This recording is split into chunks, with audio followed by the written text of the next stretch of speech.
இஸ்ரேலை பற்றி நாம் நிச்சயமாக அறிந்து கொள்ள வேண்டும். யூதர்களை பற்றி கட்டாயம் தெரிந்து கொள்ள வேண்டும். யூதர்கள் அப்படின்னு சொன்னா, இஸ்ரவேலர்கள் அப்படின்னு சொல்லும் பொழுது அவர்கள் தேவனால் தெரிந்து கொள்ளப்பட்ட ஜனம், தேவன் தெரிந்து கொண்ட தேசம். அவர் தம்முடைய தேசமாக, தம்முடைய மக்களாக தெரிந்து கொண்டார். போன வாரம் ஒரு சிலர் கேள்விகள் கேட்டிருந்தீங்க. அப்போ இந்த யூதர்கள் தானே இயேசு கிறிஸ்துவை ரொம்ப அவதூறு பண்ணும்படியாக அசிங்கமான வார்த்தைகளை கொண்டு பேசினாங்க, இந்த யூதன் தானே அந்த கொலைக்கு காரணம் அப்படின்னு சொல்லி. அப்போ இந்த வரலாறை நம்ம தெரியணும் அப்படின்னு சொன்னா, இன்னைக்கு இருக்கக்கூடிய யூதர்களை நம்ம பார்க்க கூடாது. அதையும் தாண்டி பல்லாயிரம் வருஷங்களுக்கு முன்பாக கடந்து போகும் பொழுது ஒரு மனிதனை நீங்க கண்டுபிடிப்பீங்க. அந்த மனிதனுடைய பெயர் தான் ஆபிரகாம். இந்த ஆபிரகாமை பற்றி சொல்லும்போது ஒரு வசனம் வாசிக்கலாம். ஏசாயா 43 அதிகாரம் 10வது வசனம். ஏசாயா 43:10. நானே அவரென்று நீங்கள் உணர்ந்து என்னை அறிந்து விசுவாசிக்கும்படிக்கு நீங்களும் நான் தெரிந்து கொண்ட என் தாசனும் எனக்கு சாட்சிகளாய் இருக்கிறீர்கள் என்று கர்த்தர் சொல்லுகிறார். எனக்கு முன் ஏற்பட்ட தேவன் இல்லை, எனக்கு பின் இருப்பதும் இல்லை. இந்த வசனத்தை நீங்க நல்லா பாருங்க, நல்லா கவனமா கேளுங்க. இதுல ஆண்டவர் சொல்லக்கூடிய ஒரு வார்த்தை என்ன அப்படி கேட்டீங்கன்னா, எனக்கு சாட்சிகளாய் இருக்கிறீர்கள், எனக்கு சாட்சிகளாய் இருக்கிறீர்கள். யாருங்க? நீங்களும் நான் தெரிந்து கொண்ட என் தாசனும். யார் இந்த தாசன் அப்படின்னு கேட்டீங்கன்னா, அப்போஸ்தலர் 7ஆம் அதிகாரம் 2வது வசனத்துல வாசிக்கும் பொழுது, பிதாக்களை கேளுங்கள், நம்முடைய பிதாவாகிய ஆபிரகாம் காரானூரிலே குடியிருக்கிறதற்கு முன்னமே மெசபொத்தாமியா நாட்டிலே இருக்கும்போது மகிமையின் தேவன் அவனுக்கு தரிசனமானார். அப்போ மெசொப்பொட்டாமியாவிலிருந்து வந்தார் அப்படிங்கிற மிக முக்கியமான குறிப்பு ஸ்தேவான் அப்போஸ்தலர் நடபடிகளில் கொடுக்கறத நம்ம பார்க்கிறோம். இந்த இடத்துக்கு வரும் பொழுது கர்த்தர் ஆபிரகாமையும் அவனுடைய சந்ததியை குறித்து ஒரு பெரிய பிளான் வச்சிருக்கிறார். என்னன்னு கேட்டிங்கன்னா, பெரிய ஜலப்பிரளயம் நடந்தது. அன்னைக்கு வாழ்ந்த மக்கள் மரித்து போனாங்க. அதில் ஒரே ஒரு குடும்பத்தை மட்டும் கர்த்தர் காத்து கொண்டார். அந்த குடும்பம் யாருன்னு கேட்டிங்கன்னா, நோவா, நோவாவினுடைய 3 மகன்கள், மருமக்கள். அப்படி 8 பேர் அந்த பேழையில காக்கப்பட்டாங்க. அந்த 3 மகன் மூலமாக சந்ததி பெருக ஆரம்பிச்சுது. ஒரு வரலாறு குறிப்பு சொல்லுகிறது, அதற்கு பின்பாக ஆதியாகமம் 10வது அதிகாரத்தை ஆதாரமாக வைத்து சொல்லப்படுகிறது. கிட்டத்தட்ட 70 நாடுகள் இருந்ததாம். 70 நாடுகள் இருந்துச்சாம். அந்த நாடுகள் தேவனை அறியாத ஜனங்களாக மாறி போனாங்க. விக்கிரகங்களை வணங்குறவங்களா இருந்தாங்க.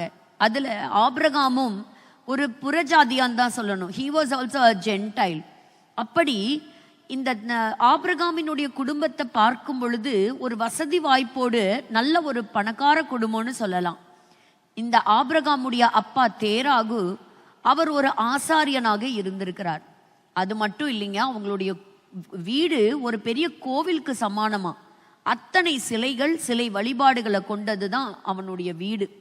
அப்படிப்பட்ட ஒரு ஆண்டவரை அறியாத தேசத்துல, விக்கிரக ஆராதனை நிரம்பின அந்த இடத்துல இந்த ஆபிரகாமை கர்த்தர் ஒரு நாள் சந்திக்கிறார். சந்தித்து நானே தேவன் என்பதை அவருக்கு வெளிப்படுத்துகிறார். அப்ப ஆபிரகாம் சில தீர்மானங்களை எடுக்கிறார். ஐயோ, எப்படிப்பட்ட ஒரு தேவனை வச்சுட்டு ஏன் நம்ம இந்த விக்கிரக வழிபாடுகள்ல நம்ம இருக்கிறோம்? இந்த குறிப்புகள் எங்க இருக்கு அப்படின்னு கேட்டீங்கன்னா, சில புஸ்தகங்களை சொல்றாங்க. த புக் ஆஃப் ஜூபிலி அப்படி சொல்லப்படுகிற சில புஸ்தகங்களை ஆதாரமாக வைத்து போன வாரம் கூட நம்ம பார்த்தோம். ஒரு புஸ்தகத்தினுடைய பெயரை கூட நம்ம பார்த்தோம்.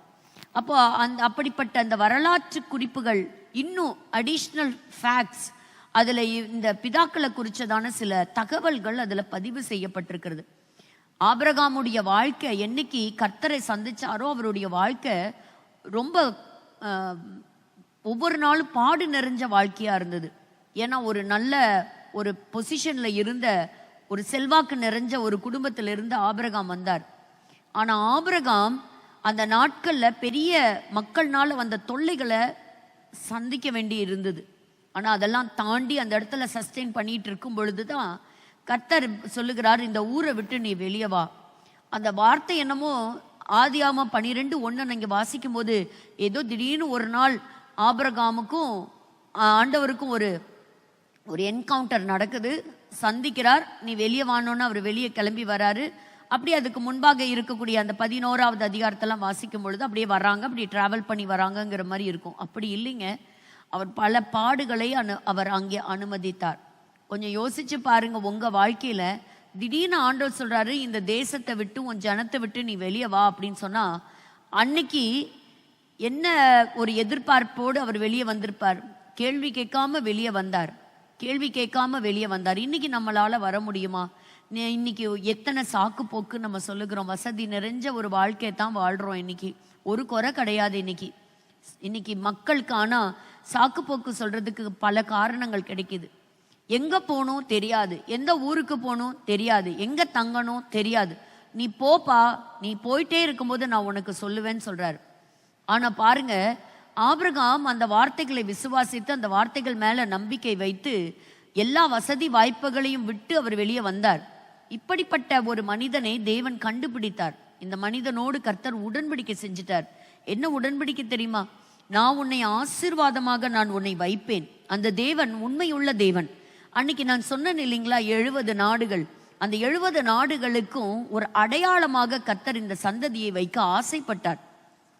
இந்த ஜனங்கள் மூலமா ஜீவனுள்ள தேவன் ஒருவர் இருக்கிறார், அவரே தேவன், அவரை அல்லாமல் வேறே தேவர்கள் இல்லை அப்படின்னு சொல்லும்படியாக இந்த ஒரு மக்களை கர்த்தர் அவர் வேர் பிரித்தார், தனக்கென்று தெரிந்து கொண்டார். அவங்க தாங்க இந்த ஆபிரகாமினுடைய சந்ததி.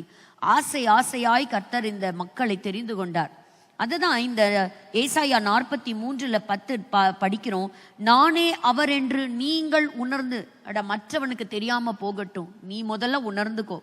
இந்த விக்கிரக ஆராதனையை விட்டு வெளியே வா. நானே உன் கர்த்தர், என்னை அறிந்து. அதுதான் ஃபர்ஸ்ட் பாயிண்ட். என்ன முதல்ல நீ தெரிஞ்சுக்கோ. விசுவாசிக்கும்படிக்கு நீ முழு விசுவாசம் என் மேல. நீங்களும் நான் தெரிந்து கொண்ட என் தாசனும். யார் இந்த தாசன்? ஆபிரகாம். எனக்கு சாட்சிகளாய் இருக்கிறீர்கள், எனக்கு சாட்சிகளாய் இருக்கிறீர்கள். You will be a testimony to all the other 70 nations. 70 அந்த தேசங்களுக்கும் நான் உன்னை ரோல் மாடலா வைக்க போறேன். ஓ மூலமா வெளிச்சம் மற்ற தேசங்களுக்கு, இருள் நிறைஞ்ச அந்த தேசங்களுக்கு பரவி போகட்டும். அப்படிப்பட்ட ஒரு எதிர்பார்ப்போட ஒரு plan. This is a plan and purpose of Godங்க. அந்த தேசத்தின் மேல சாட்சிகளாய் இருக்கிறீர்கள் என்று கர்த்தர் சொல்லுகிறார். இது ஏதோ ஒரு ப்ராஃபட்டோ மனுஷனோ சொல்லலைங்க. அந்த தேசம் ஒரு அழகான தேசம், செழிப்புள்ள தேசம், ஆசீர்வாதமான தேசம். அதுக்காக ஆண்டவர் தேடி வரல. ஜனத்துல குறைவுள்ளவங்க தான் இந்த மக்கள். they were very less in number. ஆனா அந்த ஜனங்களை கர்த்தர் தெரிந்து கொண்டார். ஆபிரகாமை நேசித்தார். முற்பிதாக்கள் ஈசாக்கு, யாக்கோபு அவர்களுக்கு செய்த அந்த உடன்படிக்கை கர்த்தர் நினைவு கூறுகிறார். ஒவ்வொரு முறமும் அவங்க தடுமாறும் போது, விழுந்து போகும்போது, ஆண்டவருக்கு துரோகம் செய்யும் போது, தூர போகும்போதும் தண்டிக்கிறார். ஆனா கைவிட மாட்டார். அப்ப இந்த வசனம் சொல்லுகிறது, சாட்சிகளாய் இருக்கிறீர்கள். எனக்கு முன் ஏற்பட்ட தேவன் இல்லை, எனக்கு பின் இருப்பதும் இல்லை. So there is no other God except the Lord himself. அப்ப இந்த வார்த்தைகளை பெற்றுக்கொண்ட இந்த சந்ததி இன்னைக்கு இருக்கக்கூடிய யூதர்களை கர்த்தர் பாருங்க என்ன அழகா பாதுகாத்து இன்னைக்கும் அந்த தேசம் இருக்கு, அந்த மொழி இருக்குது, அந்த 12 கோத்திரத்தினுடைய சந்ததியார் இன்னைக்கும் ஜீவிக்கிறாங்கன்னு சொன்னா ஆச்சரியமா இல்லையா? அப்ப வாக்குத்தத்தம் பண்ணின தேவன் எவ்வளவு உண்மையுள்ள தேவன்கிறத பாருங்க. இந்த தேசத்தை பத்தி நீங்க தெரிஞ்சுக்கணும். இந்த மக்களுக்காக நீங்க நிக்கணும். ஏன்னா அது ஆண்டவருடைய மக்கள். இந்த உலகமே ஆபிரகாம ஆண்டவர் தெரிஞ்சதுக்கு அப்புறம் ரெண்டா பிரிஞ்சதா அப்படின்னு கேக்குறீங்களா? ஆமாங்க. அதுக்கப்புறம் தான் யூதர்கள், புறஜாதியார். இந்த உலகத்துல 2 கூட்டத்தார் தான். அப்படி கர்த்தர் வேறு பிரித்து காண்பித்தார். இந்த யூதர்களை ரோல் மாடலா வச்சிருக்கிறார். அவங்க முதல் முறை வரும்பொழுது இயேசுவை மேசியாவாக அறிந்து கொள்ள தவறி போனாங்க. அதுக்காக அப்படியே விட்டுற போறதில்ல. அவங்க சீக்கிரமா கண்டு கொள்வாங்க. அவங்களுக்காக ஆண்டவர் ஒரு பெரிய திட்டத்தை வைத்திருக்கிறார். அதை தான் இன்னைக்கு நம்ம தொடர்ந்து நம்ம தியானிக்க போகிறோம். இந்த ஜனங்கள் அவங்களுடைய பயணத்துல பல வேளைகள்ல தடுமாறி போனாங்க. ஆனால் இப்பொழுது கட்டப்பட்டு வருகிறார்கள். தேசத்தை கர்த்தர் அவர்களுக்கு திரும்ப கொடுத்திருக்கிறார். அதன் ஆதாரமாக இன்னும் கூட சில காரியங்களை இன்னும் ஆழமாக இன்னைக்கு நம்ம தியானிக்க நம்ம போகிறோம். போன வாரம் நம்ம பார்த்தோம் இல்லைங்களா, யோசேப்பு 3 நாள் தன்னுடைய சகோதரர்களை சிறைச்சாலையில அடைச்சு வைத்தான். 3ஆவது நாள் அவர்களுக்கு ஒரு விடுதலை கூறுகிறான், ஒரு வழி வாசலை திறக்கிறான். அப்போ எங்கெல்லாம் 3ன்னு வருகிறதோ அந்த 3ங்கிறது ஏதோ ஒரு ரேண்டம் நம்பர் கிடையாது, ஒரு அர்த்தத்தை உள்ளடக்கிய ஒரு நம்பர் வேல்யூ அப்படின்னு பார்த்தோம். என்னது? ஒரு ஒரு உயிரடைதல், ஒரு ரிசரக்ஷன். அப்போ ஒரு லைஃப் உண்டாகக்கூடிய ஒரு சம்பவம் தான் இந்த 3. ஸோ இந்த 3ங்கிற ஒரு நம்பருக்கு ஒரு பெரிய இம்பார்ட்டன்ஸை நம்ம பார்க்கிறோம். அதை வந்து ஆண்டவர் ஆதியில தேவன் உண்டாக்கிய சிருஷ்டிப்பில் பார்த்தோம், யோசேப்பினிடத்துலையும் நம்ம பார்த்தோம். ஸோ யோசேப்பு ஒரு மாடல் பார்த்தீங்கன்னா தொடர்ந்து வரும்பொழுது ஒரு பெரிய ஒரு மாடலாகவே இருக்கிறார் இயேசு கிறிஸ்துவுக்கு. அநேகரை பார்க்கும் பொழுது நீங்கள் இயேசு, அதாவது ஒரு த டைப் ஆஃப் கிரைஸ்ட் அப்படிங்கிறத நம்ம பார்க்கலாம். கிறிஸ்து வருவதற்கு முன்பாக இருக்கக்கூடிய சில நபர்களை தேவன் வைத்திருக்கிறார். அதில் வரக்கூடிய இந்த நம்பருடைய தொடர்ச்சியை தான் நம்ம இன்னைக்கு பார்க்க போகிறோம். அப்போ இந்த 3 அப்படிங்கிறது ஒரு பேட்டர்ன். முதல் அதிகாரத்திலேயே முதல் பக்கத்திலேயே ஒரு பேட்டர்ன் ஆரம்பிக்குது, ஒரு புரோட்டோடைப் மாடல் ஆரம்பிக்குது. அதுதான் த நம்பர் 3 அப்படிங்கிறத நம்ம பார்த்தோம். யோசேப்பு 2 முறை தன்னுடைய சகோதரர்களை சந்திக்கிறார். முதல் முறை தன்னுடைய சகோதரர்களை சந்திக்கும் போது யோசேப்பு அடையாளம் கண்டுகிட்டாரு, ஆனால் சகோதரர்களால் கண்டுபிடிக்க முடியலன்னு சொன்னேன். ஏன்னு சொன்னேன், அவங்களால அந்த இடத்துல யோசேப்பு இருக்கிறத அவங்க கொஞ்சம் கூட யூகிச்சு பார்க்கவே முடியல. அவங்க வரும்போதெல்லாம் எங்கேயோ ஒரு இடத்துல தன்னுடைய சகோதரன் ஒரு அடிமையா இருப்பான் அப்படின்னு தான் எதிர்பார்த்தாங்க. So they fail to recognize their own brother. அதே போலதான் இயேசு கிறிஸ்து முதல் முறை மேசியாக வரும்பொழுது அன்னைக்கு வாழ்ந்த யூதர்கள் அவரை அடையாளம் காண தவறி போனார்கள். they were not able to recognize. அவருக்காக தான் வெயிட் பண்ணாங்க. ஏன்னா பழைய ஏற்பாட்டுக்கும் புதிய ஏற்பாட்டுக்கும் இடைப்பட்ட காலங்கள் கிட்டத்தட்ட 400 அமைதலான காலங்கள், 400 சைலண்ட் இயர்ஸ். அந்த முழு பழைய ஏற்பாடு முடியும் போது மல்கியா தீர்க்க தரிசன புஸ்தகத்தின் கடைசி பக்கங்களை பாருங்க. இந்த மேசியா வரப்போறார், அந்த மேசியாவுக்கு வழியை ஆயத்தம் பண்ணக்கூடிய ஒருவன் வருகிறான் அப்படின்னு சொல்லக்கூடிய ஒரு நற்செய்தியோட தான் முடிகிறது. அதற்கப்புறம் ஒரு பெரிய ஒரு மயான அமைதி, ஒன்றும் ஆண்டவர் இடத்துல இருந்து ஒரு வார்த்தையும் கிடையாது. அப்போ அப்படிப்பட்ட காலகட்டங்கள்ல யூதர்கள் காத்திருக்கிறாங்க, மேசியா வரப்போறார், மேசியா வருவார், இந்த ஆட்சியிலிருந்து நம்மை காப்பாற்ற போகிறார், ரோம அரசாங்கத்திலிருந்து நம்ம விடுதலையாக்க போறாரு, இதுல இருந்து மீட்டு நம்மளை கொண்டு வர போறார், நமக்குன்னு ஒரு தேசம், நமக்குன்னு ஒரு கவர்மெண்ட், அப்படி நம்ம இருக்க போறோம் எதிர்பார்த்து இருந்தாங்க. இயேசுவும் பிறந்தார், ஆனால் அவரை வந்து கொஞ்சம் கூட எதிர்பார்க்கவே இல்லை. அதனால்தான் நசரேனாகிய இயேசு அப்படின்னு சொல்லும் பொழுது, அன்னைக்கு சொல்லும் பொழுது யாராலையும் அதை ஏற்றுக்கொள்ளவே முடியல. அதுல யோவான் 2ஆம் அதிகாரத்துல நீங்க பார்க்கும் பொழுது நாத்தான்வேல் அப்படி சொல்றாரு, நாங்க மேசியாவை கண்டோம். அப்ப பாருங்க, அப்ப அவர் பதில் சொல்லுவார் 46வது வசனத்துல, நாசரேத்திலிருந்து யாதொரு நன்மை உண்டாக கூடுமோ, அங்கிருந்து ஒண்ணு நன்மை நமக்கு கிடைக்குமா, அப்படி தவறி போனாங்க. ஆனால் 2வது முறை யோசேப்பும் சகோதரர்களும் இணைந்தார்கள். இணைந்து எல்லாரையும் கூட்டிட்டு வந்து தன்னோடைய வச்சுக்கிட்டார். அதே போலதான் இன்னொரு 2வது ஒரு வெளிப்பாடு இருக்கிறது, ஒரு பெரிய ரெவலேஷன் இருக்குங்க. இஸ்ரவேலர்கள் எல்லாரும் அவரை பார்ப்பாங்க, அவரை குத்தின யாவரும் அவரை பார்த்து புலம்புவார்கள். பழைய ஏற்பாட்டு தீர்க்கதரிசிகள் சொல்லிட்டு போயிருக்கிறாங்க. அந்த காலத்துக்கு நேராக நம்ம வேகமாய் நகர்ந்து வருகிறோம்.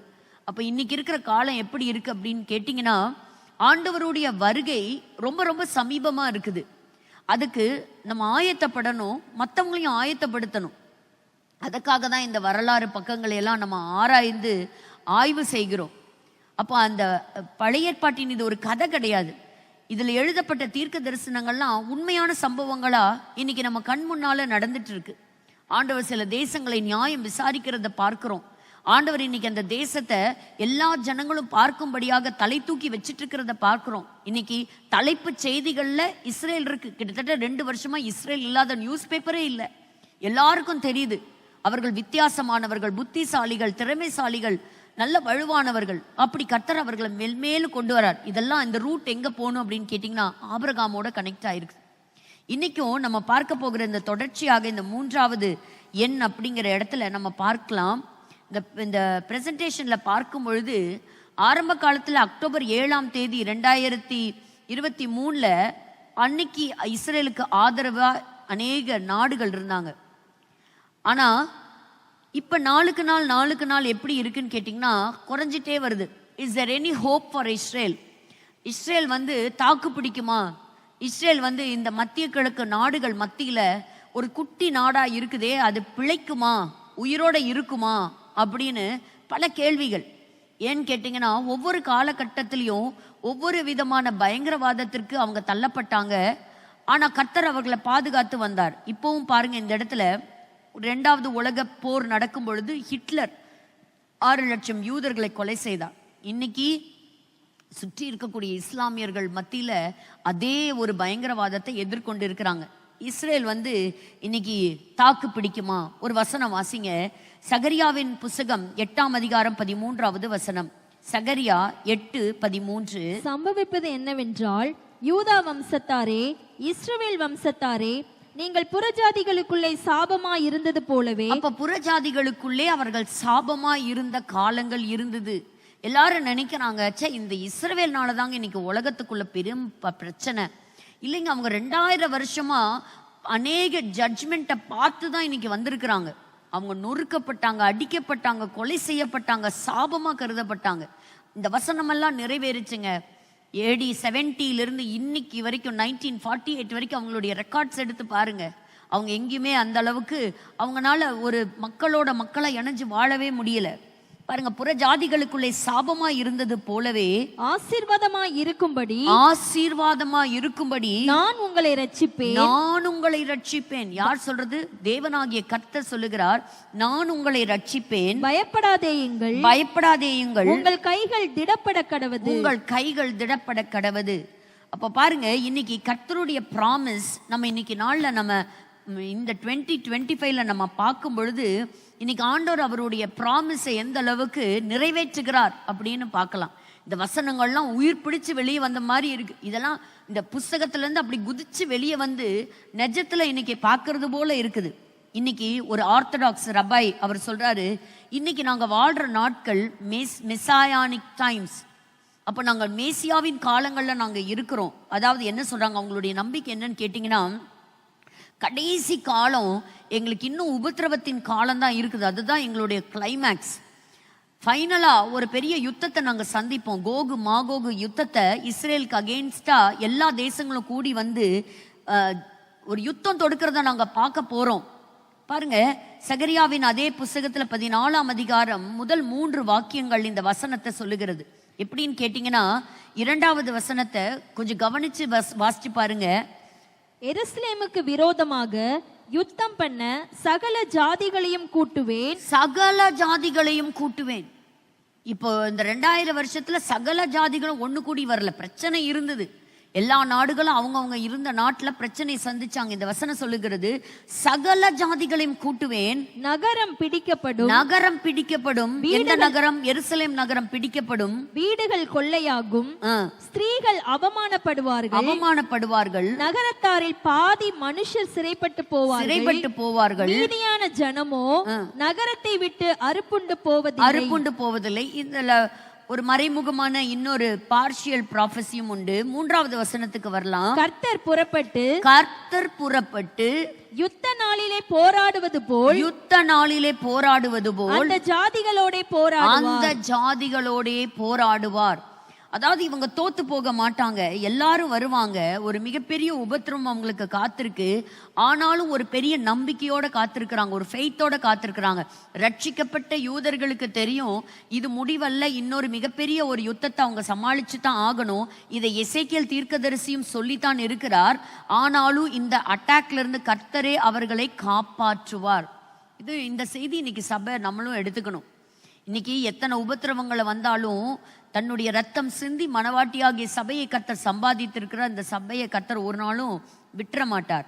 பாருங்க, அப்படி என்ன ஆவாங்களாம்? ஒரு ப்ராமிஸ் என்ன தெரியுமா? ஏசாயா 49ஆம் அதிகாரம் 6வது வசனம். ஏசாயா 49:6. யாக்கோபின் கோத்திரங்களை எழுப்பவும், இஸ்ரவேலில் காக்கப்பட்டவர்களை திருப்பவும். இந்த வேர்ட்ஸ் எல்லாம் முக்கியமான வேர்ட்ஸ். இஸ்ரவேலில் காக்கப்பட்டவர்களை திருப்பவும். நீர் எனக்கு தாசனாயிருப்பது அற்ப காரியமாயிருக்கிறது. நீர் பூமியின் கடைசி பரியந்தமும் என்னுடைய ரட்சிப்பாய் இருக்கும்படி உம்மை ஜாதிகளுக்கு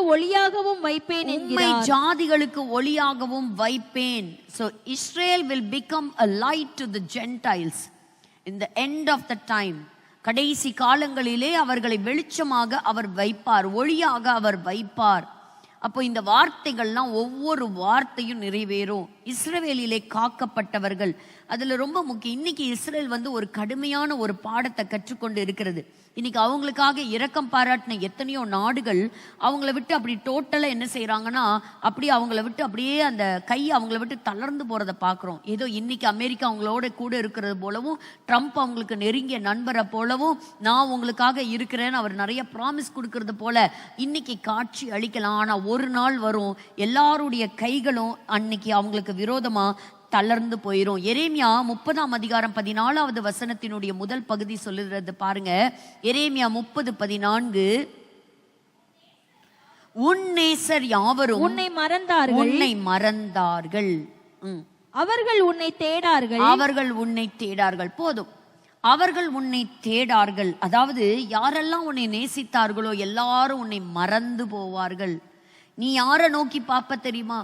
யாத்ராகமம் 5:1, லூக்கா 1:68 ரெண்டு ஒரே மாதிரி தான். அந்த இடத்துல மோசே சொல்லக்கூடிய வார்த்தை பார்வோனை பார்த்து. லூக்கா 1:68, இஸ்ரவேலின் தேவனாகிய கர்த்தர், தி காட் ஆஃப் இஸ்ரேல், அவரையே நோக்கி பார்ப்பார்கள், அவரே அவர்களுக்கு உதவி செய்து அவர்களை மீட்டுக் கொள்வார். அப்போ கடைசி கிளைமேக்ஸ் என்னங்க? இந்த ஆண்டவருடைய கதையில கடைசி கிளைமேக்ஸ், இஸ்ரேல் சர்வைவ் ஆகும், இஸ்ரேல் உயிரோடு இருக்கும், Israel will survive, ultimately Israel will survive. அப்போ அதை நம்ம பார்க்கிறோம். அப்போ முற்பிதாக்களுக்கு கர்த்தர் கொடுத்த அந்த வாக்கு தத்தங்களை நிறைவேற்றுவார். பாருங்க, ஆபிரகாமுக்கு வாக்கு தத்தம் கொடுத்தார். எபிரேயர் 11வது அதிகாரத்தை நீங்க வாசிச்சு பாருங்க. அவர் அந்த கானான் தேசத்தை சுதந்தரிக்கல, அவருடைய மகன் கானான் தேசத்தை சுதந்தரிக்கல, யாக்கோபு அவருடைய பேரன் அந்த கானான் தேசத்தை சுதந்தரிக்கல. ஆனால் அவர்களுடைய சந்ததி அந்த கானான் தேசத்தை சுதந்தரித்தார்கள். அப்ப ஆண்டவர் அந்த வாக்கு தத்தத்தை கர்த்தர் எவ்வளவு ஃபெய்த்ஃபுல்லா நிறைவேற்றுகிறார் அப்படிங்கிறத நம்ம பார்க்கிறோம். இந்த 3வது நாள் உயிர் தெழுதல் அப்படிங்கிறது இந்த பழைய ஏற்பாட்டின் ஒரு பெரிய ஒரு குறிப்பு இருக்கிறது. அப்படிங்கிறத நம்ம பார்க்கறதுக்கு நம்ம என்ன செய்ய போறோம்னா, இன்னைக்கு ஒரு மனிதனை வைத்து நம்ம பார்க்க போகிறோம். அதை யாரை கொண்டு நம்ம பார்க்க போறோம் அப்படின்னா, ஏன் இந்த வசனத்தை தொடர்ச்சியா எடுக்கிறேன் அப்படின்னா, போன வாரம் நம்ம பார்த்தோம், அவர் சொன்னபடியே வேத வாக்கியங்களின்படியே அக்கார்டிங் டு தி ஸ்கிரிப்சர்ஸ் இயேசு கிறிஸ்து 3வது நாளிலே உயிர் தெழுந்தார். ஆனால் போன வாரம் நம்ம கற்றுக்கொண்டோம், 3வது நாளிலே மேசியா உயிர் தெழுவார் அப்படின்னு சொல்லக்கூடிய ஒரு டைரக்ட் வேர்ஸ் எதுவுமே கிடையாது. ஆனால் இயேசு கிறிஸ்து சில குறிப்புகளை குறித்தார். யாரை பற்றி சொன்னார்? மத்தேயு 12ஆம் அதிகாரம் 40வது வசனம். மத்தேயு 12:40, யோனாவின் பிரசங்கத்தை கேட்டு நினிவே பட்டணத்தார் மனம் திரும்பினார்கள். இதோ யோனாவிலும் பெரியவர் இங்கே இருக்கிறார். ஆதலால் நியாயத்தீர்ப்பு நாளிலே நினிவே பட்டணத்தார் இந்த யோனா இரவும் பகலும் 3 நாள் ஒரு பெரிய மீனின் வயிற்றில் இருந்தது போல, மனுஷகுமாரனும் இரவும் பகலும் 3 நாள் பூமியின் இருதயத்திலே இருப்பார். அப்போ இந்த 3 நாள் அப்படின்னு சொல்லக்கூடியதுக்கு ஒரு அழகான குறிப்பு இயேசுவானவர் எடுத்தது இந்த யோனாவை வைத்து. இப்ப இந்த யோனாவினுடைய பக்கத்திற்கு நம்ம திருப்பிக் கொள்ளலாம். இந்த யோனாவினுடைய காலத்திலும் இந்த 3 நாட்கள் அப்படின்னு சொல்றது, இந்த இடத்துல இந்த யோனா இஸ்ரவேல் தேசத்தை குறிக்கிற ஒரு கதாபாத்திரமாக நம்ம பார்க்க போறோம். அப்படி பார்க்கும்போது யோனா கதை தெரியாதவங்களே இருக்க மாட்டாங்க. யோனா ஆண்டவரால தெரிந்து கொள்ளப்பட்ட ஒரு மனுஷன். ஆண்டவர் அவனுக்கு ஒரு அசைன்மெண்ட் கொடுக்கிறார், ஒரு ப்ரோக்ராம் சார்ட் கொடுக்கிறார். முதல் காலிங், த ஃபர்ஸ்ட் காலிங், அதுதான் முதல் அதிகாரம் 2வது வசனம். நீ எழுந்து மகா நகரமாகிய நினிவேவுக்கு போ. அதாவது என்ன, நான் இப்ப கடைசியா ஏசாயால ஒரு வசனம் பார்த்தோம் இல்லையா, ஜாதிகளுக்கு உன்னை எப்படி நான் வைப்பேன்? ஒளியாக வைப்பேன், ஜாதிகளுக்கு ஒளியாக வைப்பேன். புற ஜாதிகளுக்கு, த ஜென்டைல் பீப்புளுக்கு இந்த யூதர்கள் ஒரு ஒளியாக இருப்பார்கள். அதை உங்க மைண்ட்ல இந்த வசனத்தை வச்சு இப்ப இந்த யோனாவை நம்ம தியானிக்க போறோம். யோனாவுக்கு ஒரு அழைப்பு 2வது வசனத்துல சொல்லப்படுது பாருங்க. நீ எழும்பி நினிவேக்கு போ. நினிவே புறஜாதியார் நிரம்பிய அசீரிய ஒரு நாடு. அசீரிய நாட்டினுடைய தலைநகரம் இந்த நினிவே. இஸ்ரவேலர்களை கொடுமைப்படுத்தின ஒரு மக்கள். அப்படிப்பட்ட சனகரிப்பை குறித்து நம்ம படிக்கிறோம், பல ராஜாக்களை குறித்து நம்ம படிக்கிறோம். அந்த அளவுக்கு துன்புறுத்தினாங்க, அப்படி பாடுபடுத்திய ஒரு மக்கள். ஆனால் அந்த இடத்துக்கு ஆண்டவருடைய வார்த்தையை எடுத்துட்டு இவர் போகணும். ஆனால் யோனா என்ன செய்கிறாரு பாருங்க, கர்த்தருடைய சமூகத்திலிருந்து விலகி அவர் எழுந்து தர்ஷீசுக்கு போகும்படியாக ஓடி போகும்படியாக எழுந்தார். யோப்பாவுக்கு போய் தர்ஷீசுக்கு போகிற ஒரு கப்பலை கண்டு, அதாவது என்னன்னா இந்த இஸ்ரவேலர்களுக்கு ஒரு பழக்கம் இருக்கும். என்ன அப்படின்னா, ஏசாயா 2ஆம் அதிகாரம் 3வது வசனத்தை அங்க குறிப்பு பாருங்க. ஏசாயா 2ஆம் அதிகாரம் 3வது வசனம். ஏசாயா திரளான ஜனங்கள் புறப்பட்டு வந்து, நாம் கர்த்தரின் பர்வதத்துக்கும் யாக்கோபின் தேவனுடைய ஆலயத்துக்கும் போவோம் வாருங்கள். இது ஒரு முக்கியமான வசனம். என்னன்னா, come let us go together to the mountain to see the Lord. ஆண்டவரை பார்க்கிறதுக்கு எங்க போவாங்கன்னா, மலைக்கு மேலே ஏறி போவாங்க. ஸோ மேலே ஏறி போறதுக்கு என்ன அர்த்தம்னா, கடவுளை பார்க்க போறதுக்கான அர்த்தம். கீழ் நோக்கி போறது எதை குறிக்கும் அப்படின்னா, ஆண்டவரை விட்டு தூரம் போறதை குறிக்கும். அப்ப இவர் எங்க போறாருன்னா, அவரா ஒரு ஷிப்பை எடுக்கிறாரு.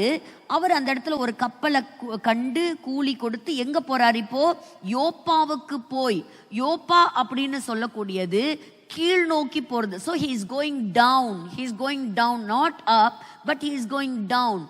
சரி, அங்க போய் காசு கொடுத்து அவரே பிரயாசப்பட்டு ஒரு கப்பலும் ஏறுகிறாரு.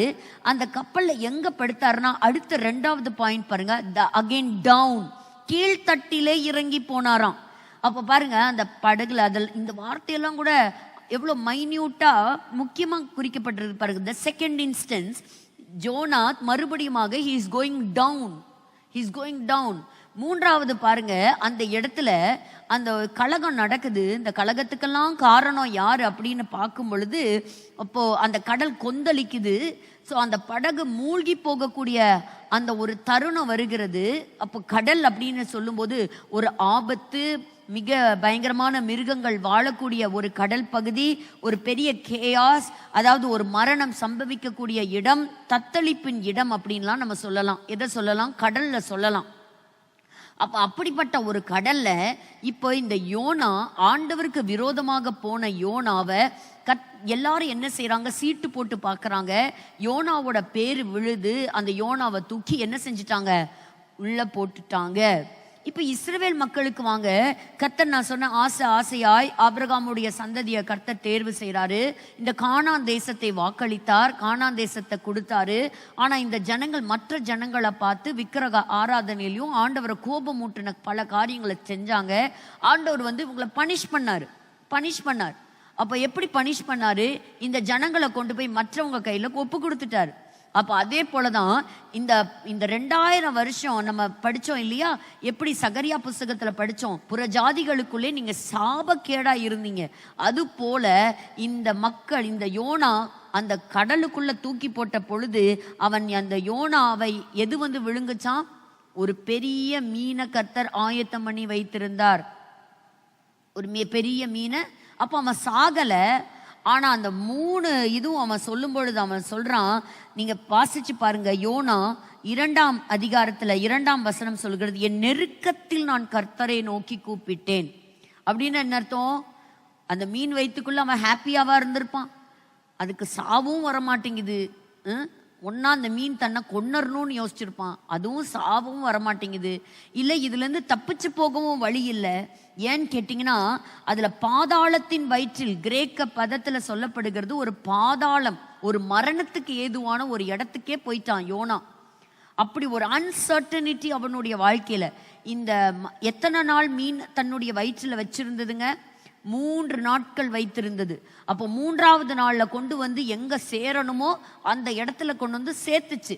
அதே போலதான் இஸ்ரவேல் ஜனங்களும் 3 நாட்கள் மீன் வயிற்றுக்குள்ள இவங்க கஷ்டப்பட்டது போல இந்த பூமியில ஆழங்கள்ல கஷ்டப்பட்டாங்க. ஒரு பாதாளத்தின் வயிற்றிலிருந்து கூக்குரலிட்டேன்னு சொல்றது போல அவங்க சத்தம் போட்டு கூப்பிட்டாங்க. அவங்களுக்குன்னு ஒரு சொந்த தேசம் இல்லை. எல்லா தேசத்திலையும் யூதர்கள் எல்லா பக்கமும் செதறி போயிட்டாங்க. போன இடத்துல எல்லாம் அவங்க தாக்கப்பட்டாங்க. அவங்கள வாழவும் முடியல, அங்க அவங்க மறிக்கவும் முடியல. அப்படி பலவிதமான சேதங்கள் அவங்க ஒரு ட்ரெமெண்டஸ் சஃபரிங் அப்படின்னு நம்ம சொல்லலாம், ஒரு வார்த்தையை சொல்லணும்னா. ஏன்னா வசனம் சொல்லுகிறது, இந்த இடத்துல அவர் சொல்லும் பொழுது, நான் உமது கண்களுக்கு எதிரே இராதபடிக்கு தள்ளப்பட்டேன், ஆகிலும் இன்னமும் உம்முடைய பரிசுத்த ஆலயத்தை நோக்குவேன். இந்த வசனம் எல்லாம் அந்த மக்களுடைய வாழ்க்கையில நிறைவேறுச்சு. இதுல ரெண்டாவது முதல் முறை ஆண்டவர் அவங்கள கூப்பிடும் பொழுது அவர்கள் தேவனை அறியாதவர்களா போனாங்க. ஆண்டவர் ஒரு பர்பஸ்க்காக கூப்பிட்டார்.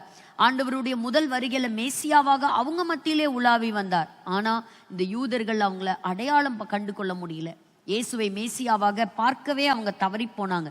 இது 2000 வருஷம் முடிஞ்சு இது 3000வது வருஷம். So this is the 3rd day அப்படின்னு நம்ம சொல்றோம். அப்போ பாருங்க, இப்போ அவன் அந்த மீன் வயிற்றில பாதுகாக்கப்பட்டு அவனை கொண்டு போய் என்ன செலுச்சு, 10வது வசனம், கர்த்தர் மீனுக்கு கட்டளையிட்டார், அது யோனாவை கரையிலே கக்கி விட்டது. அப்போ எந்த இடத்துக்கு போகணுமோ அந்த இடத்துக்கு ஆண்டவர் கரெக்டா அந்த மீனுக்கு டைரக்ஷன் கொடுத்து, அப்போ திரும்பவும் அவனுடைய 3 நாள் பயணத்துல எங்க போய் ரீச் ஆக முடியும், தர்ஷீஸுக்கு. அப்போ அந்த இடத்துக்குள்ள மகாநகரமாகிய நினிவேவுக்கு அவனால போய் சேர முடியும். தர்ஷீஸுக்கு போக ஆசைப்பட்ட இவனை அந்த மீன் எங்கெல்லாம் கொண்டு போச்சோ தெரியாது, கழிச்சு அந்த 3 வருஷம் படாத பாடு பட்டு அவனை கொண்டு போய் என்ன செஞ்சிருச்சு, அவனை கொண்டு போய் அந்த இடத்துல அந்த கரையில கக்குச்சு. ஸோ அதே போலதான் கர்த்தர் ஒரு அப்பாயிண்டட் டைம். அப்போ எத்தனை நாட்கள் அந்த யோனா இருந்தா, there was an appointed time. ஆண்டவர் ஏதோ சும்மா ஒரு 3 days இருக்கட்டும்னு ஆண்டவர் விடல.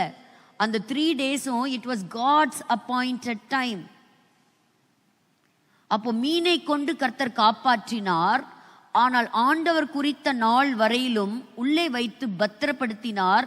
அவர் குறித்த நாள் வரையிலும் யோனா அங்கதான் இருந்தாகணும். அப்படித்தான் இந்த யூத ஜனங்களும் ஆண்டவர் 1948 அவங்களுக்கு அந்த நாட்டை திருப்பி கொடுக்கிற வரைக்கும் இதே பாடுதாங்க. யோனாவுக்கு என்ன பாடு இருந்ததோ அதே பாடு இந்த யூத மக்களுக்கும் இருந்தது.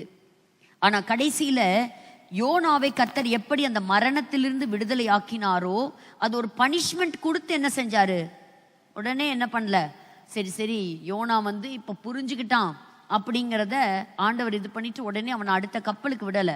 இந்த 3 days அவனுக்கு ஒரு பனிஷ்மெண்ட் தான், ஒரு ஜட்ஜ்மெண்ட் தான். அப்ப இந்த 2000 ஆண்டுகளுக்கு மேலாக நீங்க யோசிச்சு பாருங்க, ஒரு பனிஷ்மெண்ட், ஒரு ஜட்ஜ்மெண்ட் அண்டர்கோ பண்ணி தான் அவங்க வந்திருக்கிறாங்க. இப்ப தேசம் கிடைச்சாலும் நிம்மதி கிடைக்கல, சமாதானம் கிடைக்கல, சண்டை சுத்தி யுத்தங்கள் தான். ஆனா கர்த்தர் அங்க கொண்டு வந்து கொடுத்தார். அப்ப அந்த நினிவேல இருக்கக்கூடிய அந்த மக்கள் ஆண்டவரை பார்த்து அவங்க ஜெபம் பண்றாங்க. அப்ப பாருங்க, இந்த 2வது அழைப்பு பாருங்க, 2ஆம் தரம் 3ஆம் அதிகாரம் 1 வசனம் சொல்லுகிறது. ஆரம்பிக்கும் போதே ஒரு வார்த்தை சொல்லுகிறது, there was a second chance. The first chance Jonah miss பண்ணிட்டார், he disobeyed. அப்ப அதை புரிஞ்சுக்கல, ஆண்டவருடைய திட்டத்தை புரிஞ்சுக்கல. ஆண்டவருடைய திட்டம் என்ன, ஓன் வழியா நான் சுவிசேஷத்தை கொண்டு போக போறேன், ஓன் வழியா யூதர்கள் வழியா தான் ரட்சிப்புன்னு சொல்லிட்டாரு. இந்த யூதர்களை ஆண்டவர் பயன்படுத்த விரும்பினாரு.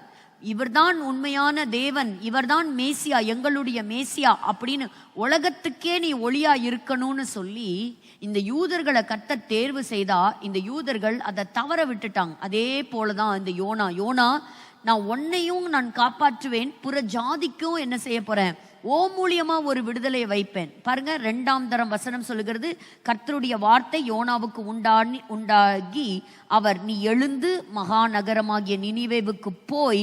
இதே வார்த்தை தான் 1 அதிகாரத்துல 2வது வசனத்துல நம்ம பார்க்கிறோம். அப்ப பாருங்க, நான் உனக்கு கற்பிக்கும் வார்த்தை அதற்கு விரோதமாய் பிரசங்கி. ஸோ யோனா போனார். யோனாவும் அந்த நாள்ல காக்கப்பட்டாரு, அதே சமயத்துல புறஜாதியாரும் காக்கப்பட்டாங்க. இது எதை குறிக்குது, அப்போ சுவிசேஷம் யூதர்கள் வழியாக பிரசங்கிக்கப்படும்.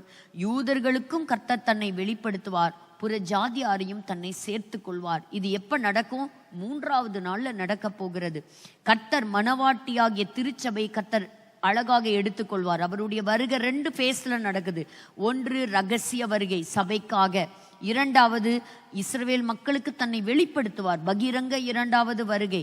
7 வருஷ உபத்திரவ காலத்தை அவங்க தாண்டி வருவாங்க. கர்த்தர் அவர்களுக்கு தன்னை வெளிப்படுத்துவார். அவர்களுக்கும் ரட்சிப்பு, புறஜாதியாருக்கும் ரட்சிப்பு. ஆனால் யோனா மூலமாக நினிவேக்கு ஒரு நற்செய்தி வந்து அந்த செய்தியின் மூலமாக அந்த ஜனங்கள் மனம் திரும்பினாங்கள, அது போலவே புறஜாதியாருக்கும் ஒரு ரட்சிப்பு உண்டு. சரி, தொடர்ச்சியாக இந்த வசனங்களை நம்ம வரக்கூடிய வாரங்களில் நம்ம பார்க்கலாம். இன்னைக்கு இருக்கக்கூடிய அந்த செய்திகள் ஒரு சில செய்திகள் தான். அந்த செய்திகளை நம்ம வேகமாக நம்ம பார்ப்போம். ப்ரெசன்டேஷனுக்கு நேராக நம்ம கடந்து போகலாம். பாருங்க, நான் சொன்னது போல உலகம் முழுவதும் இந்த இஸ்ரவேலர்களுக்கு விரோதமாக பெரும் கூட்டம் கூடியிருக்கிறாங்க. பயங்கரமான கூட்டம் கூடியிருக்கிறாங்க. அதில் பார்த்தீங்கன்னா மியூனிக் அந்த பகுதிகளில் ஜெர்மனியில் ஒரு பெரிய சினகாக் ஜெப ஆலயத்தை தாக்க வரும்பொழுது அதை காக்கும்படியாக ஒரு பெரிய கூட்டம் எழும்பி நிற்கிறாங்களாம். ஸோ இன்றைக்கும் நம்ம இந்த எப்படி இவங்களை அழைச்சிட்டு வந்தார் அப்படிங்கிறது தான் த ஃபிஷர்ஸ் அண்ட் ஹண்டர்ஸ். ஸோ ஆண்டவர் வந்து எங்கேயோ இருந்தாங்கன்னு நான் சொன்னேன்ல, எப்படி யோனா இவ்வளோ பாடுகளுக்கு பிற்பாடு அவர் வந்தார் இல்லையா, எப்படி ஆண்டவர் கூட்டிட்டு வந்தார் அப்படிங்கிறதும் ரொம்ப அதிசயங்க. இந்த வசனத்தை மட்டும் நம்ம வாசிப்போம். எரேமியா 16ஆம் அதிகாரம் 15, 16 இந்த வசனத்தை நான் உங்கள் தியானத்துக்காக நான் விடுறேன். நீங்கள் இந்த ஒரு வாரம் இந்த வசனத்தை வச்சு நீங்கள் கொஞ்சம் சிந்திச்சு பாருங்க. ஆண்டவர் வந்து யோனாவை ஈஸியாவை கூப்பிட்டார். 3 நாள் படாத பாடு பட்டு வந்தார் இல்லையா. அதுக்கப்புறம் மீனுக்கு கட்டளை இட்டு அந்த மீன் கொண்டு வந்து கரையில் கொண்டு வந்து கக்குச்சு. அந்த வசனங்களை ஞாபகம் வைத்துக் கொள்ளுங்க. இப்போ படிங்க எரேமியா 16, 15, 16. இஸ்ரவேல் புத்திரரை வடதேசத்திலும் தாம் அவர்களை துரத்திவிட்ட எல்லா தேசங்களிலும் இருந்து வர பண்ணின கர்த்தருடைய ஜீவனை கொண்டு சத்தியம் பண்ணுவார்கள். நான் அவர்கள் பிதாக்களுக்கு கொடுத்த அவர்களுடைய தேசத்துக்கு அவர்களை திரும்பி வர பண்ணுவேன். அவர்களை நான் திரும்பி வர பண்ணுவேன். இதோ நான் மீன் பிடிக்கிற அநேகரை அழைத்தனுப்புவேன். இவர்கள் அவர்களை பிடிப்பார்கள். அதற்கு பின்பு வேட்டைக்காரராகிய அநேகரை அழைத்தனுப்புவேன். இவர்கள் அவர்களை எல்லா மலைகளிலும் எல்லா குன்றுகளிலும் கண்மலைகளின் வெடிப்புகளிலும் வேட்டையாடுவார்களாம். இந்த வசனம் ஒரு பெரிய தீர்க்க தரிசனம் உள்ள வசனம். இதோ நான் மீன் பிடிக்கிற அநேகரை அழைத்து அனுப்புவேன். அதுக்கு முன்னாடி இருக்கிற 14, 15 வசனங்கள்லாம் ஆண்டவருடைய திட்டம் என்னது, நான் பிதாக்களுக்கு கொடுத்த அந்த தேசத்துக்கு அவங்க திரும்பி வர பண்ண போறேன். எப்படி அந்த மீன் கொண்டு வந்து நான் நினைச்ச கரையில கொண்டு வந்து அந்த மனுஷனை இறக்கி விட்டுச்சோ, அது போல நான் வாக்களித்த அந்த தேசத்துக்கு அவங்கள திரும்பி கொண்டு வருவேன். ஆனா 2 பேர்த்தையும் நான் பயன்படுத்த போறேன். ஒன்று மீன் பிடிக்கிறவர்கள், 2வது வேட்டைக்காரர்கள். 2 பேர்த்தையும் அழைத்து அனுப்புவேன். அவங்க இவங்கள வேட்டையாடி கொண்டு வருவாங்களாம். அப்படின்னா இந்த வார்த்தைக்கு என்ன அர்த்தங்கள் உண்டு இருக்கலாம் அப்படிங்கிறதையும் நீங்க சிந்திச்சு பாருங்க. இப்போ இந்த இடத்துல நம்ம பார்க்கும் பொழுது இன்றைக்கும் காசாவில் தொடர்ந்து ஹமாஸோட கூட அந்த யுத்தம் நடந்துட்டு தான் இருக்குது. ஆனால் இந்த பகுதியை பற்றி படிக்கணும்னா இன்னொரு பெரிய ஒரு சுவாரஸ்யமான கதையும் உண்டு. இப்போ 2025 அவங்க திருப்பி கொடுத்த அந்த காசா பகுதி தான். ஆனால் காசா இவர்களுக்கு இன்னைக்கு 2025 நம்ம பார்க்குறோம், இவங்களுக்கு விரோதமாக எழும்பி யுத்தம் செய்கிறதையும் நம்ம பார்க்குறோம். ஸோ இன்னைக்கு பார்க்கும்போது இந்த 13வது ஜூலையிலேருந்து 20வது ஜூலைக்குள்ள முக்கியமான இந்த பயங்கரவாதிகளுடைய தலைவர்கள் கொலை செய்யப்பட்டிருக்கிறாங்க. அப்போது தேபே அப்படின்னு ஒரு சர்ச்சுங்க காசாவில். ஸோ அந்த காசாவில் இருக்கக்கூடிய அந்த சர்ச் வந்து தாக்கப்பட்டிருக்குது. இது வந்து இஸ்ரவேலர்கள் வந்து அதை அட்டாக் பண்ணி அதை அழிச்சிருக்காங்க. இது ஒரு பெரிய சர்ச்சையாக வந்தது. பட் இது இல்லை அப்படிங்கிறதும் அந்த செய்திகள் வந்து கொண்டு இருக்கிறது. அதனால் இந்த வாரம் இந்த செய்திகளை பொறுமையாக நம்ம வெயிட் பண்ணி நம்ம பார்க்கலாம். அடுத்த ஒரு உலகத்தையே திரும்பி வச்சு இன்னைக்கு இஸ்ரேலுக்கு அகெயின்ஸ்டாக மக்கள் திரும்பி இருக்கிற ஒரு முக்கிய காரணம் என்னன்னு கேட்டிங்கன்னா, காசாவில் இருக்கிற மக்கள் எல்லாமே ரொம்ப பசி பட்டினியில் இருக்கிறாங்க. ஸ்டார்வேஷன், அதிகமான பேர் அவங்க வந்து செத்துட்டு இருக்கிறாங்க அப்படிங்கிறது தான் பல தலைப்பு செய்திகளுடைய ஒரு முக்கிய செய்திகளாக இருக்குது. ஸோ இது வந்து இந்த ட்ரூஸ் மக்களை பற்றி நம்ம பார்க்கலாம். ஆனால் பாருங்க, ஒரு பெரிய ஒரு க்ரௌடு வர்றாங்க. இந்த இஸ்ரவேலர்கள் அனுமதிக்கக்கூடிய ஹியூமானிட்டேரியன் எய்ட்ஸ் எல்லாமே அவங்களுக்கு ப்ராப்பராக போகுது. ஆனால் அந்த மக்கள் அதை எடுக்க முடியாதபடி, சாப்பாடு அந்த பொட்டலங்களை அவங்க எடுத்துட்டு வர முடியாதபடி என்ன செய்கிறாங்கன்னா, அங்கே இருக்கக்கூடிய ஹமாஸ் பயங்கரவாதிகளை எதிர்த்து வர்றாங்க. அந்த ஜனங்களை தாக்குறாங்க. அந்த இடத்துக்குள்ள அனுமதிக்க மாட்டேங்கிறாங்க. இன்னைக்கு நம்மளாம் ஆண்டவருக்கு எவ்வளோ நன்றி சொல்லணும் பாருங்க. அந்த உணவுக்காக எத்தனை பேர் கூட்டமாக அலமோதுறாங்க. தினம் பசி பஞ்சத்தில் மறித்து கொண்டே இருக்கிறாங்க. ஸோ காசா மக்களுக்காக நீங்கள் ஜெபம் பண்ணுங்க. ஸோ இந்த ஒரு சர்ச் இதை பார்க்கலாம். இப்போ இந்த இடத்துலையும் கூட ட்ரூஸ் மக்களினுடைய தாக்குதல். இப்போ இதெல்லாம் பார்க்கவே முடியாதுங்க. அந்த அளவுக்கு ட்ரூஸ் மக்கள் பார்த்தீங்கன்னா தாக்கப்படுறாங்க. நிறைய பேர் கேட்டிருந்தீங்க யார் இந்த ட்ரூஸ் மக்கள் அப்படின்னு சொல்லிட்டு. இந்த ட்ரூஸ் மக்களும் இந்த பாருங்க, இது ஒரு முக்கியமான ஒரு குறிப்பு. அவங்க I direct this message to the entire world and urgently call for swift intervention to stop the terrorist massacre in Suweda. சுவேதான்னு ஒரு நகரம். இன்னைக்கு நீங்க இந்த நகரத்துக்காக நீங்க ஜெபம் பண்ண போறீங்க. இந்த சுவேதா, இந்த பட்டணத்துல தான் சுவேதா, இதுல தான் மிகப்பெரிய தாக்குதல் நடக்குது. ட்ரூஸுங்கிறவங்க ஒரு சின்ன மைனாரிட்டி குரூப், சரியா, ரொம்ப ஒரு சின்ன குரூப். கிட்டத்தட்ட பார்த்தீங்கன்னா அவங்க எங்கெல்லாம் இருக்கிறாங்கன்னா சீரியாவில் இருக்கிறாங்க, லெபனானில் இருக்கிறாங்க, இஸ்ரேலில் இருக்கிறாங்க. இப்படி குட்டி குட்டி கூட்டங்களாக இருக்கிறாங்க. இஸ்லாமியர்கள்லேருந்து அவங்க பிரிஞ்சு வந்தவங்க தான். இவங்களுடைய சில நம்பிக்கை கோட்பாடுகள் வித்தியாசமானது. சிலர் சொல்கிறாங்க மோசையினுடைய மாமனார் வழியில் வந்தவங்க. இவங்க சில ப்ராஃபிட்ஸ் மேலே இவங்களுடைய நம்பிக்கைகளை அவங்க வச்சிருக்கிறாங்க. அப்புறம் அவங்க பல காலங்களாக சில இவங்களுக்குள்ளாக இருக்கக்கூடிய ஒரு சிவில் வார் போயிட்டு தான் இருக்குது. நிறைய டிஸ்பியூட் இருக்குது. இதுக்கு முன்னாடி இருந்த ஆசாதுடைய ரெஜிமில் அவங்க இருந்தாங்க. தமஸ்கு பட்டணத்தோட அவங்க இணைக்கப்பட்டிருந்தாங்க, பக்கத்தில் இருந்தாங்க. ஒரு ஆதரவு இருந்தது. இவங்க யாரோடையும் இணைய மாட்டாங்க. பட் அப்படிப்பட்ட ஒரு சின்ன மக்கள் இஸ்ரேலுக்குள்ளாரையும் கிட்டத்தட்ட பார்த்தீங்கன்னா 1,50,000 மக்கள் இருக்கிறாங்க. ஆனால் இந்த மக்களுடைய ஒரு ஸ்பெஷாலிட்டி என்னன்னா, எந்த தேசத்தில் இருக்கிறாங்களோ அவங்களுக்கு ரொம்ப உண்மையாக இருப்பாங்களாம், வெரி லாயல். அந்த மாதிரி இப்போ இவங்களை வச்சு ஒரு மிலிட்ரியே இருக்குது இஸ்ரேலுக்குள்ள. அப்போ அதே போல தான் சீரியாவில் கொஞ்சம் பேர் இருக்கிறாங்க. இப்போ திடீர்னு வந்து ஒரு அங்கே அரசாங்கம் மாறுச்சு இல்லையா, அப்போ அந்த இடத்துல பார்த்தீங்கன்னா பெதௌனிங் இவங்களுக்கும் அவங்களுக்கும் ஒரு மிகப்பெரிய தாக்குதல். இப்போ இந்த கடந்த வாரங்களில் பார்த்தீங்கன்னா பயங்கர தாக்குதல். ஜூலை 13ஆம் தேதி இஸ்ரேல் தாக்குதல் நடத்துச்சு. யாருக்காகனா ட்ரூஸ் மக்களை காப்பாற்றுவதற்காக. ஸோ அங்கே இருக்கக்கூடிய சில ஹெட் குவார்ட்டர்ஸ் எல்லாம் தாக்குதல் நடத்துச்சு. சமாதானம் வரணும், ஒரு அமைதல் உண்டாகணும், இதுக்கு மேலே அங்கே இருக்கக்கூடிய மக்கள் சாகக்கூடாது அப்படின்னு சொல்லிட்டு கிட்டத்தட்ட 1200 மெம்பர்ஸ் ஏற்கனவே இறந்துட்டாங்கன்னு சொல்கிறாங்க. அப்போ இந்த ஒரு வார காலத்தில் பார்த்தீங்கன்னா இந்த வீடியோஸை பார்க்கவே முடியலை. குடும்பம் குடும்பமாக போய் வீடு வீடாக போய் அந்த அப்பார்ட்மெண்ட்டில் இருக்கக்கூடிய மேலே இருக்கக்கூடிய அந்த ஃப்ளாட்டில் இருக்கக்கூடிய குடும்பங்களை பார்த்து கண்ணு முன்னாடி மேலேருந்து குதின்னு தள்ளுறாங்க. குடும்பம் குடும்பமாக மேலேருந்து குதிச்சு மண்டை உடஞ்சி செதறி மறிக்கிறாங்க. அந்த குதிக்கிறதுக்கு பயப்படும் போது ஷூட் பண்ணி தள்ளுறாங்க, கழுத்தை வெட்டுறாங்க, குழந்தைங்களை கொலை செய்கிறாங்க, பெண்கள் ரேப் பண்ணப்படுறாங்க. இன்னைக்கு பயங்கரத்துலேயும் பயங்கரம். அதில் ஒரு சின்ன அந்த வீடியோக்கள்லாம் நம்ம இங்கே போட முடியாது. ஆனாலும் அந்த கிளிப்பிங்ஸ் ஒன்று அங்கங்கே நான் காமிக்கிறதுக்காக போட்டேன். இது வந்து எப்படின்னு கேட்டிங்கன்னா, இந்த இஸ்ரேலுக்கு அகேன்ஸ்டாக இந்த யூனிஃபார்ம் எல்லாம் உங்களுக்கு பார்த்தாலே தெரியும். இதெல்லாம் வந்து ஜெர்மனி நாசிஸோடது. அந்த மாதிரி இஸ்ரேலர்களுக்கு அகேன்ஸ்டாக இருக்கிறத நம்ம பார்க்குறோம். இந்த போஸ்டில் கீழே இருக்கும் பாருங்க, என்ன சொல்கிறாங்கன்னா, ஸோ ட்ரூஸில் கொலை பண்ணுங்க ஆனால் வீடியோ பிடிக்காதீங்க அப்படிங்கிறாங்க. அவங்களுக்கு வந்து அந்த அந்த ஜிஹாதிஸ்ட் இந்த அளவுக்கு தாக்குதல் நடத்துகிறாங்க. எங்களோட நீங்கள் எங்களுடைய கோட்பாடுகளுக்குள்ளே நீங்கள் வரலல்ல, அதனால் நாங்கள் எல்லாத்தையும் நாங்கள் கொலை பண்ணுறோம் அப்படின்னு சொல்லி கொடுத்துருக்குறாங்க.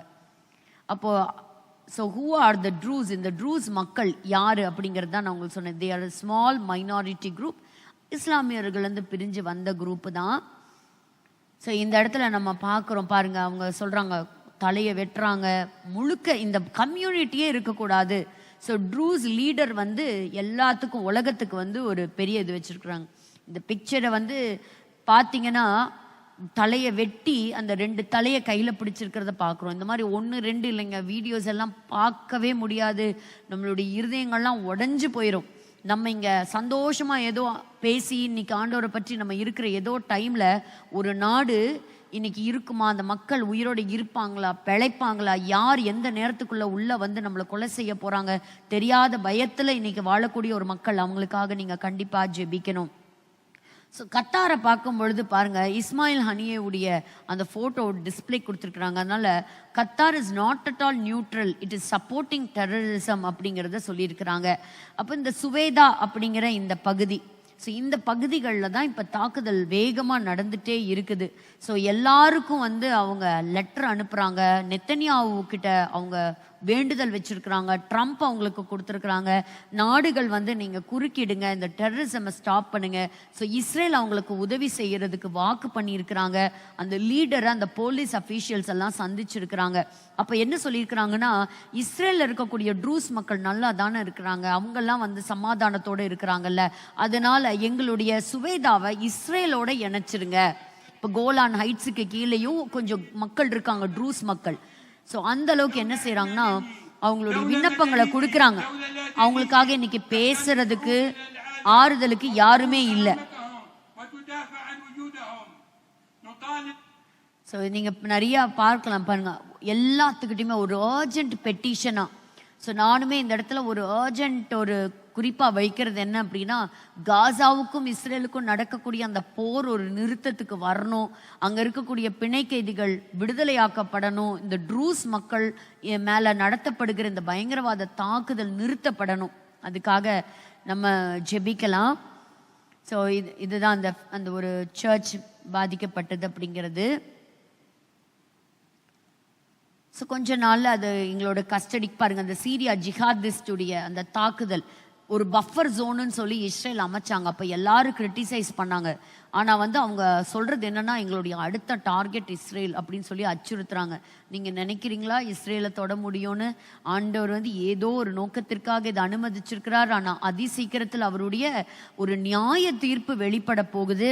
பட் ரொம்ப ஃபாஸ்ட்டாக நம்ம இந்த உலகத்தினுடைய முடிவுக்கு நம்ம நெருங்கிட்டு இருக்கிறோம் அப்படிங்கிறதுல எந்த ஒரு சந்தேகமுமே வேண்டாம். அதே போல இஸ்ரேலில் குறித்து சொல்லப்பட்டிருக்கிறது என்னன்னா, சீக்கிரமா ஹாஸ்டேஜஸ் பிணை கைதிகள் விடுதலையாக்கப்படணும். இல்லைன்னா இஸ்ரேல் அடுத்த ஒரு பயங்கரமான ஆக்ஷனை எடுக்கும் ஹமாஸ் தீவிரவாதிகள் மேல அப்படிங்கிறது. அப்போ இஸ்ரேல் வந்து சரியான உணவு பொட்டலங்களை வழங்கலை.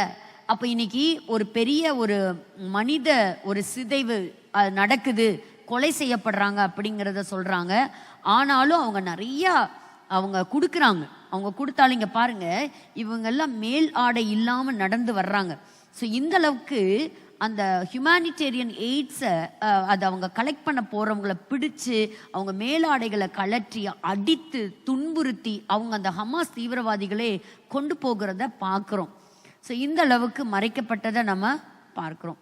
ஸோ இதெல்லாம் வந்து ஹியூமானிட்டேரியன் எய்ட்ஸ் தான். ஸோ இந்த உலகத்துக்கு அவங்க தெரிவிக்கிறாங்க, நாங்கள் கொடுத்துட்டே இருக்கிறோம், ஆனால் மக்களுக்கு போய் சேர மாட்டேங்குது. அதை வந்து அங்கே தடை செய்கிறதே அந்த இடத்துல தான்.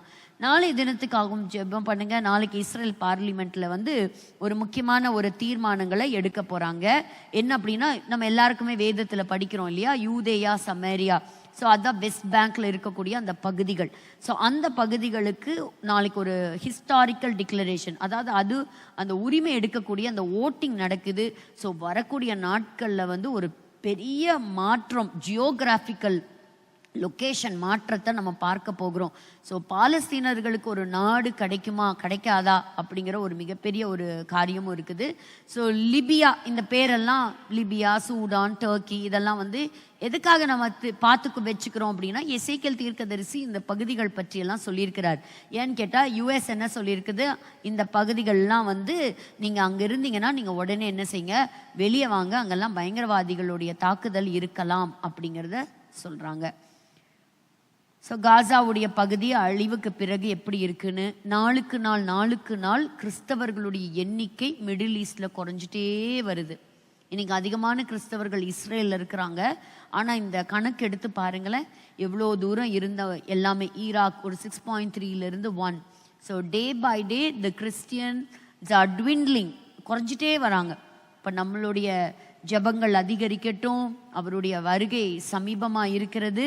ஸோ கடைசியாக இந்த வேதம் உண்மையானது அப்படின்னு சொல்லக்கூடிய சில ஆதாரங்கள், நான் பிப்ளிக்கல் எவிடன்ஸ், அதாவது பைபிளை தாண்டி இருக்கக்கூடிய சில குறிப்புகளையும் நம்ம வாரம் பார்க்குறோம். இந்த வாரம் நம்ம பார்க்க போகிறது த மேஷா ஸ்டீலி.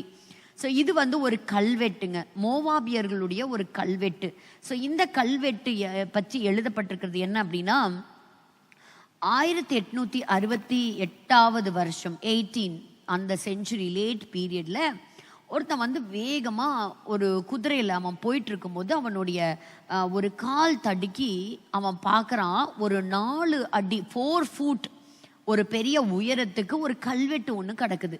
அந்த கல்வெட்டு தான் நீங்கள் இங்கே பார்க்கக்கூடிய மேஷா இந்த பிளாக் ஸ்டோன் அப்படின்னு நம்ம சொல்லலாம். ஸோ அந்த சமயத்தில் என்ன பண்ணா, இந்த கல்வெட்டை தூக்கிட்டு அவன் தப்பிச்சு ஓடுறதுக்கு முயற்சி செஞ்சான். அதே சமயத்தில் தான் அந்த சமயத்தில் இந்த பிரெஞ்சு நாட்டை சேர்ந்த மிஷினரிகள் வந்து இன்னைக்கு இருக்கக்கூடிய ஜோர்டான், ஸோ அந்த பகுதிகளில் தான் இந்த மோவாபிய கல்வெட்டு கிடைச்சிது. ஸோ இந்த கல்வெட்டு கிட்டத்தட்ட 34 வரிகள் கொண்ட சில இன்ஸ்கிரிப்ஷன், அதில் எழுத்துக்கள் இருக்குது, பழைய எபிரேய மொழியில இருக்கு அப்படின்னு சொல்லப்படுது. ஸோ இதை எடுத்து அந்த கல்வெட்டை எடுத்துட்டு அதை போகும் பொழுது அந்த சமயத்துல இருந்த அந்த பெடோனின் அப்படின்னு கூடிய மக்கள் வந்து அவனை தடுத்தாங்க. அது வந்து ஒரு 3000 இன்னையிலிருந்து ஒரு 3000 இயர்ஸ்க்கு முன்னாடி 848 BCEல நடந்த ஒரு சம்பவம். சரின்னு சொல்லிட்டு அந்த கல்வெட்டை எடுத்துட்டு போக முடியல. ஆனா பிறகு என்ன பண்ணாங்கன்னா, இந்த பிரான்ஸ் நாட்டில் இருக்கக்கூடிய அகழ்வாராய்ச்சியாளர்கள் வந்து ஒரு சிலரை அனுப்புனாங்க அந்த கல்வெட்டுடைய ஒரு காப்பியை எடுத்துட்டு வர்றதுக்காக. அப்படி அவங்க அந்த காப்பியை எடுத்துட்டு இருக்கிற சமயத்திலே கையும் களவுமா அவங்கள பிடிச்சிட்டாங்க அந்த ஏரியால இருந்த ட்ரைபல் மக்கள். ஆனாலும் ஒரு குதிரையில வந்த ஒரு வீரன் அந்த கல்வெட்டுல இருக்கக்கூடிய அந்த காப்பியை அவன் என்ன செஞ்சானா, அதை அப்படியே அப்படிதான் அந்த பிரிண்ட் இருந்துதான், அந்த ஈர பதத்தோட எடுத்துக்கிட்டு அவன் ஓடி வரும்போது அந்த ட்ரைபல் மக்கள் அவன் மேல அம்பு எய்ஞ்சாங்க. அம்பு எய்து அவனை கொலை செய்யறதுக்கு எத்தனையோ முயற்சி செஞ்சும் தன்னை காப்பாற்றி கொண்டு அவன் பத்திரமா அந்த குறிப்புகளோட வந்து சேர்ந்தான். அப்படி வந்தது பிறகு இந்த உடைக்கப்பட்ட இந்த கல்வெட்டுகளும் பிற்பாடு அதை சேர்க்கப்பட்டு அது எல்லாத்தையும் அதை அசம்பிள் பண்ணி இன்னைக்கு எங்க இருக்கு அப்படின்னா பாரிஸ்ல இருக்குது, பாரிஸ் மியூசியம்ல பத்திரப்படுத்தி இருக்கு. அந்த காப்பியில் இருக்கக்கூடிய வரிகளை எடுத்து ஆய்வு செய்யும் போதுதான் அதுல ஒரு மோவாபு நாட்டை சார்ந்த ராஜாவை பத்தின ஒரு குறிப்பு அதுல வந்தது. அந்த ராஜா யாரு அப்படின்னு கேட்டீங்கன்னா அவன் தான் கிங் மேஷா. ஒரு வசனம் வாசிங்க, 2 ராஜாக்களின் புஸ்தகம் 3ஆம் அதிகாரம் 4வது வசனம். 2 ராஜாக்கள் 3:4. மோவாபின் ராஜாவாகிய மேசா ஆடு மாடுகள் பெருத்தவனாயிருந்து இஸ்ரவேலின் ராஜாவுக்கு 1,00,000 ஆட்டுக்குட்டிகளையும் 1,00,000 குறும்பாட்டு கடாக்களையும் செலுத்தி வந்தான். அப்ப அன்னைக்கு இஸ்ரவேலர்களுக்கும் இந்த மேசா ராஜாவுக்கும் ஒரு சம்பந்தம் இருக்கிறத நம்ம பாக்குறோம். இது ஒரு வெற்றி பலகையாவும் இருக்கு அப்படின்னு சொல்றாங்க. அது மட்டும் இல்லைங்க, இதுல இன்னும் 2 குறிப்பு கிடைச்சிருக்கு. அந்த 31வது லைன்ல தான் அந்த கல் வந்து உடைஞ்சிருக்குது. ஸோ அந்த கல் உடைஞ்சதுல அந்த சில பகுதிகள் ரொம்ப நாள் வந்து அந்த இன்ஸ்கிரிப்ஷன் சரியா அது என்னங்கிறது தெரியாமே இருந்தது. அப்போ அதை வந்து ஆராய்ச்சியாளர்கள் அதை டெசிஃபை பண்ணி அது என்ன கண்டென்ட் அப்படின்னு சொல்லியிருக்கிறாங்கன்னா, அது தாவீதினுடைய ராஜ்யம், the kingdom of David, the house of David, தாவீதினுடைய வீடு அப்படிங்கிற குறிப்பையும் எடுத்திருக்கிறாங்க. அந்த கல்வெட்டுல இந்த 12 கோத்திரத்துல ஒரு கோத்திரத்துடைய பேரும் அதுல இடம் பெற்றிருக்குது. காத் அப்படின்னு சொல்லக்கூடிய ஒரு கோத்திரம், அந்த கோத்திரத்தை பத்தின குறிப்பு இருக்கு. இது யாரு? இந்த யாக்கோபினுடைய இந்த 12 பிள்ளைகள்ல ஒரு பிள்ளை தான் இந்த காத். அப்ப அவனுடைய பேரும் இடம் பெற்றிருக்குது. ஸோ இதுல இருந்து நம்ம என்ன கற்றுக்கொள்றோம்? இந்த இஸ்ரவேலர்கள் கிட்டத்தட்ட 1000 வருஷங்கள் காலங்களுக்கு முன்பாகவே அந்த தேசத்துல அவங்க வாழ்ந்தாங்க அப்படிங்கிறது உண்மை. அந்த தேசத்துல அவங்களுடைய பதிவுகள் இருக்கிறது அப்படிங்கிறது உண்மை. இந்த பைபிளை தாண்டி கிடைக்க இந்த எவிடன்ஸ், இந்த மோவாபிய ராஜா வச்சுட்டு போன இந்த கல்வெட்டு, இந்த இஸ்ரவேலின் தேவன் உண்மையானவர், இந்த இஸ்ரவேலின் மக்கள் உண்மையானவர்கள், இந்த மக்களை கர்த்தர் தெரிந்து கொண்டார் அப்படின்னு சொல்லக்கூடிய குறிப்பும் உண்மைதான்.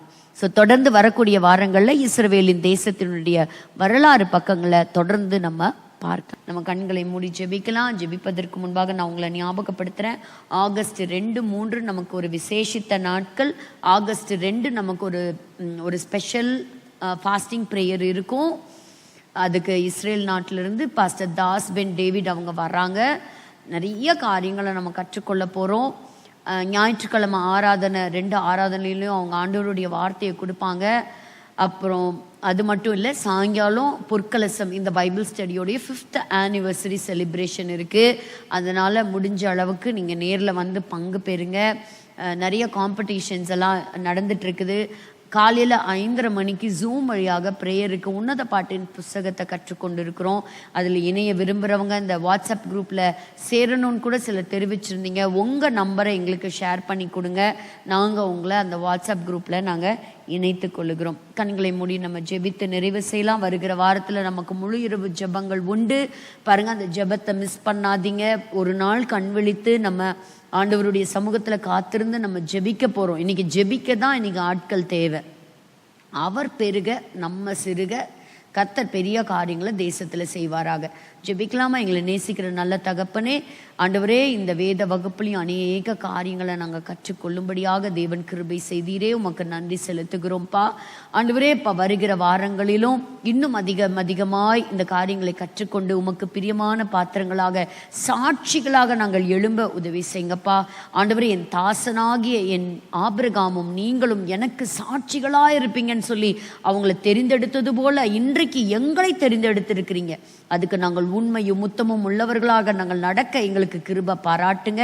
இன்றைக்கு இந்த செஷனுக்காக உழைத்த ஒவ்வொரு உள்ளங்களையும் ஆசீர்வதிக்கிறேன். கர்த்தர் தாமே அந்த பிள்ளைகளை ஆசீர்வதிப்பீராக. வந்த ஒவ்வொருவரையும் கர்த்தர் ஆசீர்வதிங்க. எங்களோடு கூட லைவ்ல இணைந்த ஒவ்வொருவருக்கும் ஆண்டவரே இது பிரயோஜனமான வார்த்தைகளாக மாறட்டும்.